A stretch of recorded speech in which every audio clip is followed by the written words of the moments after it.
and I'd only been asleep for a couple hours. We both fall back asleep, and we both have to work the next day. He also worked for Blockbuster. That's how I met him, just a different store. And we both get up, we leave the house, and while we're out, I get a text from my mom that if that's here to live your life, you're not living with me anymore. She changed the locks while I was out. All that I had on me was what I was carrying. I had a bag with like a couple things in it and the clothes on my back for 3 days.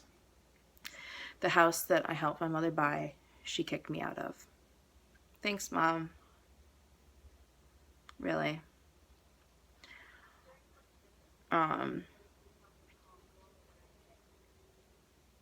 So, yeah, basically wanted to study for 3 days. We finally find this guy to live with. I'm with this guy for almost 2 years. He breaks up with me 5 days before our 2-year anniversary. Moves in with his new girlfriend 12 days later, and to this day refuses to admit that he left me for her. Whatever. Good riddance. I'm with another guy after that. And in the apartment that I was with the first guy, because he was still on the lease, I stayed in the apartment because he moved in with his new girlfriend, this depressed chick who apparently carried around a broom for a while, I was told. Whatever, have fun. And this new guy, he was around for 6-ish months and moved to Oklahoma while I was at work. So that was awesome. Really, really glad that happened. Fucking pussy. So my mom and I had reconnected. We didn't speak for about a year. But then for the next 2 years, we talked. And she was dating this terrible guy. And I told her to fucking dump the douchebag. He was an alcoholic. And he worked for some cell phone company or telephone company, whatever. And he'd go out and work on the towers for a couple weeks. He'd have to front his own way out there, whether it was a plane or a train or whatever, in the hotel. And they'd reimburse him once he could provide like receipts. And this dude had such a drinking problem that what he would do is he'd be out in Ohio, New York City, Pennsylvania, wherever, and he would get his paycheck and he'd spend the entire thing on booze. So my mother decided it was up to her to bail his ass out every single time, even after I told her to dump the douche. So she indebted herself to get this dude back to New York every single time he went out to work. And then he'd get his paycheck. He would promise her that he was going to pay her back with his paycheck. The paycheck would come in, and guess where it went? To the liquor store. No way. Didn't see that one coming. So she breaks up with him. They get back together. She breaks up with him again. And she calls me crying. She's single.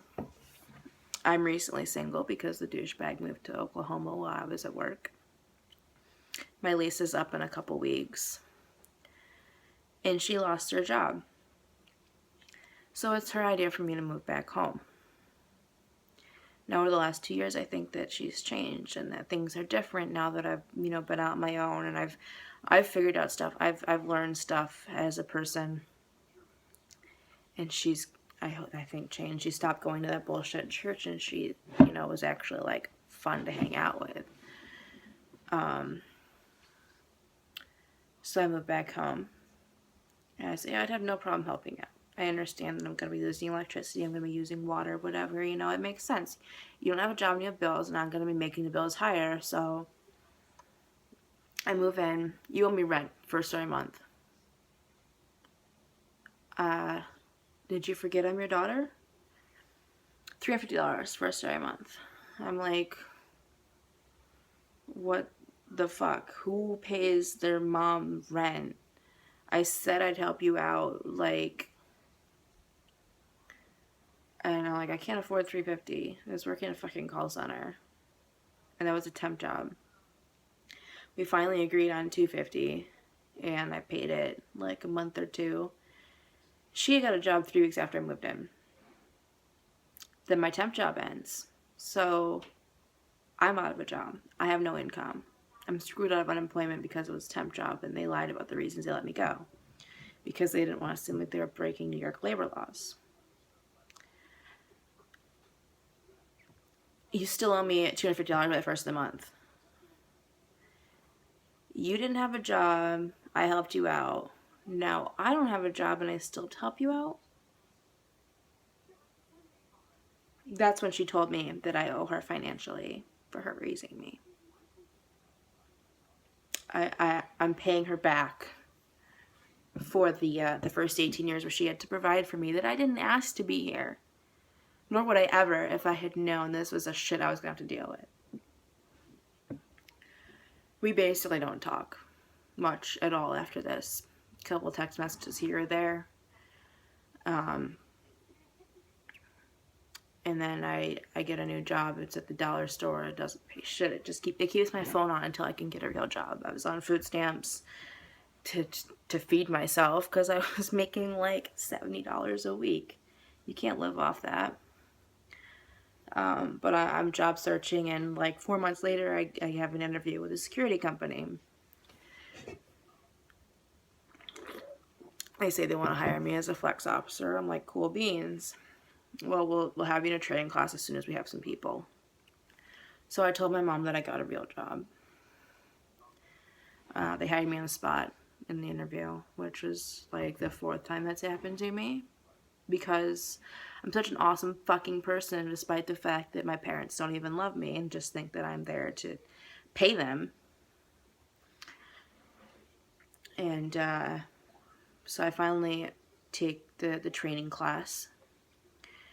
And I have to wait.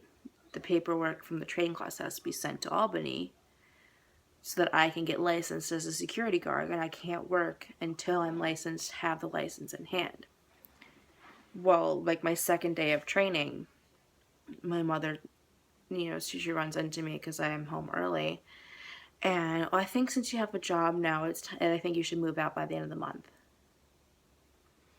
First off, I have no savings because I was unemployed for several months and then working at the fucking dollar store for the last 4.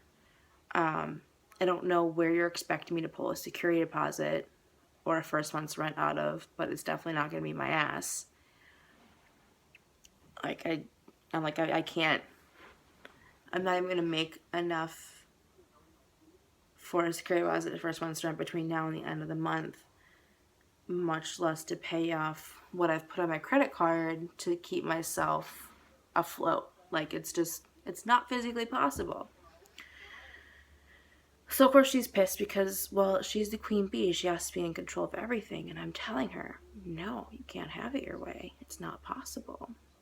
She has a fit. She has an absolute fucking fit. And we don't speak. And I'm looking at apartments. I'm figuring out what I can afford, where is going to be decent, that's on a bus route. Because at this point, I still don't have a license because she still won't teach me how to drive. And I've never had anyone reliable in my life that could. My grandparents don't like me. Her parents don't like me. She was adopted. And on that side of the family, I have a cousin who's 5 months and a fucking day older than me. I was always into horses as a kid. I loved to ride them. I got her into them. They bought her a horse. $2,000 horse. What did they get me? Nothing. She turned 16. They taught her how to drive. Then they bought her the exact car she wanted, and when she wrecked it, they bought her a new one. Then a couple years later, when she decided she didn't like it anymore, they bought her another one.